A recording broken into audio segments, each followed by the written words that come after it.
Halo teman-teman, jumpa lagi bersama kakak di channel Legurles. Nah, pada video kali ini kita akan membahas kembali tentang kemagnetan. Kita akan belajar yang namanya medan magnet dan juga kemagnetan dari bumi. Sebelumnya jangan lupa ya untuk subscribe channel Legurles, tombol di sebelah kanan bawah biasanya.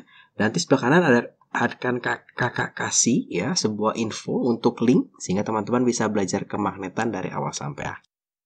Nah, jadi kita sudah mempelajari bahwa suatu magnet harus memiliki sifat menarik benda atau magnet yang lain. Ternyata setelah diselidiki di sekitar magnet ini terdapat garis-garis gaya magnet ya, yang memampukan magnet untuk menarik benda-benda di sekitarnya. Nah, garis-garis ini ternyata memiliki arah. Dia bergerak dari kutub utara, keluar dari kutub utara, masuk ke kutub selatan. Nah, untuk yang ini kakak agak sedikit salah gambarnya. Harusnya panahnya masuk ke kutub selatan. Ya, seperti ini harusnya panahnya. Jadi dia masuk ke kutub selatan, keluar dari utara, masuk ke selatan. Setiap benda yang akan di sekitar akan terpengaruh oleh magnet karena adanya medan magnet ini. Semakin dekat tentunya akan ditarik dengan semakin kuat, sehingga garis-garis ini memiliki sifat sebagai berikut. Kalau kita lihat dia tidak pernah berpotongan, jadi gambar ini adalah sebuah magnet, misalnya ditaruh di bawah kertas, kemudian di atas kertasnya ditaruh serbuk-serbuk besi. Di sana kita bisa melihat gambar dari garis-garis magnet ini. Dan mereka tidak pernah saling berpotongan. Seperti yang tadi kakak bilang, garis-garis ini keluar dari kutub utara menuju kutub selatan magnet. Tentunya kalau di sini kita agak sulit menentukan ya, mana kutub utaranya, mana kutub selatannya. Tempat dengan garis yang rapat memiliki kuat medan magnet yang kuat, sedangkan yang renggang memiliki kuat medan magnet yang lemah. Kalau kita lihat di sini lebih renggang dibandingkan yang di area sini. Nah, di sini lebih kuat nih, kuat medan magnetnya. Atau gampangnya di sebelah sini. Ya, semakin dekat semakin rapat, tapi ini agak sedikit lebih longgar. Itu berbeda kekuatan medan magnetnya. Ternyata bumi kita juga adalah sebuah magnet raksasa, ya. Nah, pada kompas ternyata kutub utara jarum kompas akan selalu menunjuk ke kutub utara geografi bumi. Nah, ini perlu hati-hati ya. Kutub utara geografi bumi. Hal ini membuktikan jika bumi ternyata memiliki sifat kemagnetan. Tadi kakak bilang kalau bumi ini ternyata adalah magnet yang sangat besar sekali. Tapi sebenarnya yang ditunjuk oleh kutub utara magnet kompas adalah kutub selatan dari bumi. Perlu kita ingat kalau kutub utara itu tarik-menarik dengan kutub selatan. Nah, jadi kutub utara ya di sini ada kutub utara geografi Antartika ya kalau nggak salah. Nah, itu ternyata kutub selatan magnet buminya berbeda nih. Nah, magnet bumi ini fungsinya apa sih? Ternyata dia berfungsi untuk melindungi bumi dari angin matahari yang berbahaya. Jadi seperti ini nih ya, kalau ada angin matahari atau solar flare biasanya ada badai matahari. Kita kalau di Indonesia biasanya suka mendengar yang namanya badai matahari. Pengaruhnya apa? Biasanya sinyal handphone menjadi lebih jelek atau berbahaya bagi alat listrik. Nah, ternyata magnet bumi ini melindungi bumi sehingga efek dari badai matahari atau angin matahari tidak terlalu berbahaya bagi kita. Apa sih buktinya kalau adanya fungsi dari medan magnet ini? Ternyata aurora borealis ya, atau ada satu lagi namanya untuk di kutub selatan, itu adalah salah satu fenomena di mana medan magnet bumi itu sedang berfungsi bekerja melindungi kita dari badai matahari yang berbahaya. Yani aurora ini ternyata adalah medan magnet bumi yang sedikit berbelok ya, karena dia diterjang oleh badai matahari. Nah, kemudian kita akan belajar yang namanya sudut deklinasi dan inklinasi pada kompas. Karena kutub utara geografi bumi dan kutub selatan magnet bumi ini tidak tepat pada satu tempat, ternyata kompas ini tidak selalu menunjuk dengan pas dengan ke kutub geografi bumi. Tentunya dia tertariknya kan ke kutub selatan magnet bumi ya. Dia terdapat yang namanya sudut deklinasi ya. Jadi sudut deklinasi ini adalah sudut penyimpangan jarum kompas terhadap arah utara selatan bumi. Nah, sudut ini berbeda pada setiap tempat. Jadi kalau kita menggunakan kompas perlu sedikit hati-hati. Kenapa? Karena utara ini tidak serta-merta langsung menuju ke utara. Ya, dia mungkin sedikit menyimpang beberapa derajat. Kenapa? Karena kutub utara geografi bumi berbeda dengan kutub selatan dari si magnet. Tapi kompas ini juga ternyata pada arah horizontalnya kadang-kadang menyimpang. Nah, penyimpangannya disebut sudut inklinasi, ya, atau inklinasi. Besarnya tuh berbeda-beda juga di setiap tempat. Semakin dekat suatu kutub dengan kutub utara atau selatan, semakin besar sudut inklinasinya. Dan seperti ini. Oh ya, contohnya seperti apa ya kalau sudut deklinasi dan sudut inklinasi? Jadi kalau kita punya bumi itu sedikit agak lebih tidak bulat benar ya. Di sini ada kutub utara. Biasanya kita perlu berhati-hati, atau para pelaut yang menggunakan kompas perlu berhati-hati ketika dia melewati kutub utara.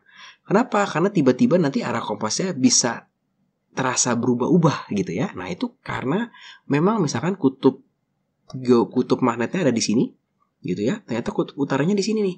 Jadi arah yang ditunjukin tidak pas. Nah, kalau kita lihat, kalau semakin jauh sudutnya semakin kecil nih. Tapi semakin dekat, nah sudutnya semakin besar nih ya.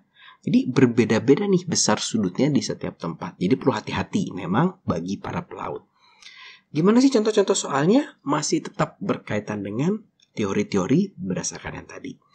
Di contoh soal yang pertama, garis-garis gaya magnetik memberikan informasi tentang apa sih? Apakah arahnya, kekuatannya, atau keduanya, atau sumbernya? Nah ya. Jadi arah garis-garis ini itu memberikan informasi tentang arah dan kuatnya. Jadi kita tahu ya kalau arahnya itu dari selatan ke utara, keluar dari kutub utara masuk ke kutub selatan, dan kekuatannya itu dari kerapatannya. Nah ini ya, sekarang kita coba soal nomor 2. Garis-garis gaya magnetik itu arahnya seperti apa ya?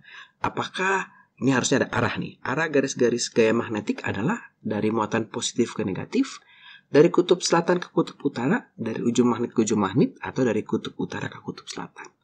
Nah, kalau tadi sudah kakak jelaskan, dia dari kutub utara ke kutub selatan ya. Keluar dari kutub utara, masuk ke kutub selatan. Sekarang kita lihat yang nomor 3. Dalam gambar garis-garis gaya magnetik, makin kuat medan magnetnya akan seperti apa? Apakah makin rapat, mendekati garis sejajar, makin renggang, atau makin divergen? Divergen itu berarti berbelok-belok gitu ya. Nah, kalau kita lihat dari penjelasan kakak tadi, maka semakin kuat dia akan semakin rapat ya.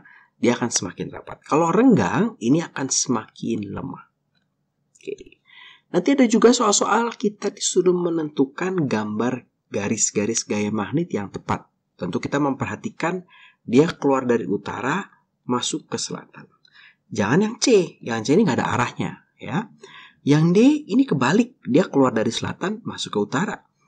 Yang B, ini ada yang tidak ada arahnya nih, tidak boleh, jadi harus lengkap semua. Sehingga yang paling tepat itu adalah yang A, di mana dia keluar dari utara kemudian masuk ke selatan. Gampang ya, ternyata soal-soalnya hanya soal-soal teori nih, tidak ada hitungannya. Kita coba yang nomor 5. Jadi kalau di sini itu 2 magnet, jadi kita bisa ditanya 2 magnet, bisa juga 1 magnet seperti yang tadi. Nah, di sini ditanya manakah gambar garis-garis gaya magnet yang tepat. Nah, kalau kita lihat di sini kita ada beberapa pilihan. Tentunya kita melihat garis gaya magnet selalu keluar dari kutub utara ke kutub selatan. Artinya kita harus melihat panahnya dan juga kutubnya ya. Kalau kita lihat yang A, ini udah pasti salah karena dia masuk ke kutub utara. Ya. Jadi tidak mungkin nih, ya. Untuk yang B, dia masuk ke kutub selatan. Oh, betul, dia masuk ke kutub selatan. Jadi ini bisa saja gambarnya seperti ini nih ya. Ini hanya dibagi gambarnya hanya sebagian sini saja. Berarti yang B benar. Kita cek yang C. Yang C itu keluar dari utara dan masuk ke selatan juga. Nah, berarti ini juga tepat. Yang D ini tidak bisa kita tentukan. Kenapa? Karena kita tidak tahu ini sudutnya, kutubnya, bukan sudutnya ya, kutubnya ini apa? Utara atau selatan? Walaupun dari warna menentukan, tapi kakak anggap ini tidak jelas kutubnya apa. Sehingga yang D juga tidak bisa. Sehingga untuk soal nomor 5 ini, kita punya 2 buah jawaban. Yaitu yang C, juga yang B. Jadi boleh nih ya. Sekarang kita lihat yang nomor 6. Sudut deklinasi adalah sudut yang dibentuk antara arah jarum kompas dengan apa? Apakah dengan sumbu magnet? Apakah dengan kutub utara magnet? Apa dengan kutub utara geografi bumi? Atau arah utara magnet bumi? Hati-hati ya, arah utara magnet bumi dan kutub utara geografi bumi itu berbeda. Tadi kalau kakak kasih penjelasan, di sini nampak kalau sudut deklinasi itu adalah sudut yang dibentuk antara jarum utara kompas dengan kutub utara geografi bumi. Nah, sehingga untuk soal nomor 6 ini, maka yang tepat adalah jawaban yang C. Ya. Yang terakhir untuk nomor 7, kita disuruh memperhatikan gambar berikut. Mana sih yang termasuk sudut deklinasi? Nah, deklinasi tadi sama ya. Itu adalah yang dibentuk oleh jarum kompas dengan kutub utara geografi bumi. Sehingga jawaban yang tepat adalah yang nomor 3. Nah, kalau yang nomor 1, ini adalah sudut inklinasi. 1 dan 4 ini ya, ini sudut inklinasi. Nah, kalau 2 ini bukan sudut apa-apa, dia hanya sudut antara arah utara geografi dengan bidang horizontal. Nah, kira-kira seperti itu untuk medan magnet. Jadi biasanya ini berikutnya dari magnet, kita sudah belajar sedikit tentang magnet, ini lanjutannya. Terima kasih buat teman-teman yang sudah menonton video ini, selamat belajar. Kalau teman-teman merasa video bermanfaat, ayo kita bagikan kepada teman-teman yang lain, sehingga semakin banyak yang merasakan manfaat dari channel Legurles. Jangan lupa ya, like videonya, subscribe channel Legurles, juga follow Instagramnya Legurles. Terima kasih.